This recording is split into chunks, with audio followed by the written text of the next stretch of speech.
RTV app వార్తల్ని క్షణాల్లో చదివే అవకాశం ఉంటుంది. ఒక న్యూస్ పేపర్, ఒక టెలివిజన్ ఛానల్ మీ చేతుల్లో ఎప్పుడు ఉంటాయి. మొదటిసారి అసెంబ్లీకి అడుగుపెట్టా, మొదటిసారి సెక్రటరీకి వెళ్ళా. మరి ఆ సమయంలోనే ఎటువంటి అనుభవం లేకపోయినా ఫస్ట్ టైం ఎమ్మెల్యేగానే పాలకొల్లుని అభివృద్ధిలో ఆంధ్రప్రదేశ్లో ఆ రోజు అగ్రస్థానంలో నిలిపాం.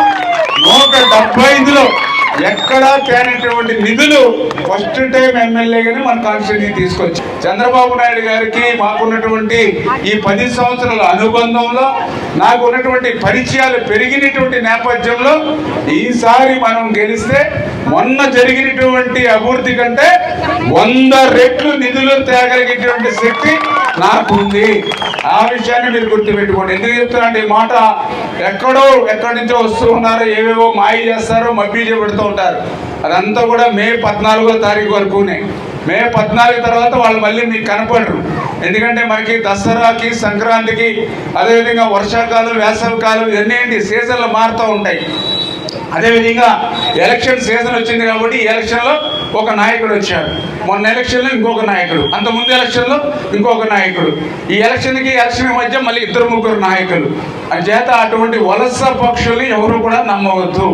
ఎందుకంటే తెల్లారు లేస్తే మీతో ఉండేవాడిని, పగలో రాత్రి మీరు ఫోన్ చేస్తే పలికేటువంటి వ్యక్తిని. ఒక కోవిడ్ వచ్చిందంటే నా కుటుంబాన్ని వదిలేసి మీకోసం నేను పనిచేశాను. ఏమైపోయారు ఈ వలస పక్షులు? అప్పుడు ఆ రోజు వరదలు వస్తే పేకల లోతు నీళ్ళల్లో తిరిగి సాయం అందించాను. వలస పక్షులు ఎక్కడ ఉన్నాయి ఆ రోజు?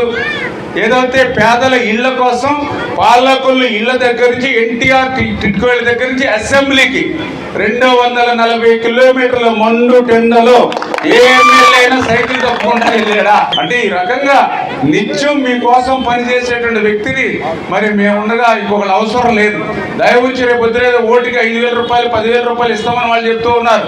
5,000 10,000 ఇస్తే తీసుకుని సైకిల్ గుర్తుకు ఓటేయండి. ఎందుకంటే అవి మన డబ్బులే, అవి మన డబ్బులే. మన శాండ్లో కొట్టేశారు 28,000 కోట్ల రూపాయలు, మన లెక్కర్లో కొట్టేశారు 42,000 కోట్ల రూపాయలు, విలువైన భూముల మీద కొట్టేశారు 18,000 కోట్ల రూపాయలు, విలువైన గొల్లన్నీ దోపిడీ చేసి కొట్టేశారు 62,000 కోట్ల రూపాయలు. ఆ డబ్బులన్నీ మన డబ్బులు, మన డబ్బులే మనకు పంచుతారు. హ్యాపీగా తీసుకోండి, సైకిల్ గుర్తుకి ఓటేయండి. అన్నీ తప్పు గారి ఏదో మా ఇంట్లో 4 ఓట్లు ఉన్నాయి, 4-5 20,000 వచ్చింది కదా, ఓన్లీ 20,000 వచ్చింది కదా టైం మళ్ళీ ఒక ఓటు వేశారనుకోండి. ఇప్పుడు రాష్ట్రం అంతా లూటీ చేసేసాడు, అయిపోయింది. రాష్ట్రం దగ్గర దోసుకోవడానికి ఏమీ లేదు. మళ్ళీ వస్తే ఇంకా రేపు వస్తే ఏం చేస్తాడు? ఇంకా రాష్ట్ర సంపద లేదు కాబట్టి మీ సంపద మీద పడతాడు. ఇంకేదో అక్కడక్కడ చెవుదుద్దులు ముక్కు పొడగలు కనపడుతున్నాయి, కనపడవు. అంచేత మీరు అందరూ కూడా ఆలోచన చేయండి. ఖచ్చితంగా మళ్ళీ తెలుగుదేశం పార్టీ, జనసేన, బీజేపీని ఆశీర్వదించండి. తప్పనిసరిగా మళ్ళీ ఇక్కడ ఉద్యోగాలు వస్తాయి, విద్య వస్తుంది, రాజధాని వస్తుంది, పోలవరం వస్తాయి, పరిశ్రమలు వస్తాయి, పారిశ్రామికవేత్తలు వస్తారు. అందరూ కూడా మళ్ళీ ఆంధ్రప్రదేశ్ని మళ్ళీ అగ్ర రాష్ట్రంగా మన పాలకులని మరి అభివృద్ధిలో అగ్రస్థానంలో నిలిపేటువంటి విధంగా నేను పనిచేస్తాను. మీ రుణం తీర్చుకునేటువంటి విధంగా పనిచేసేటువంటి బాధ్యత నాది. నేను కూడా ఇప్పుడు కులాలకు అతీతంగా పనిచేస్తాను, మీ అందరికీ తెలుసు.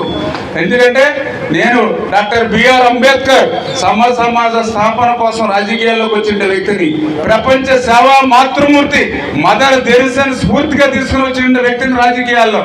అంచేత కులాలకి మతాలకు అతీతంగా పనిచేసే వ్యక్తిని.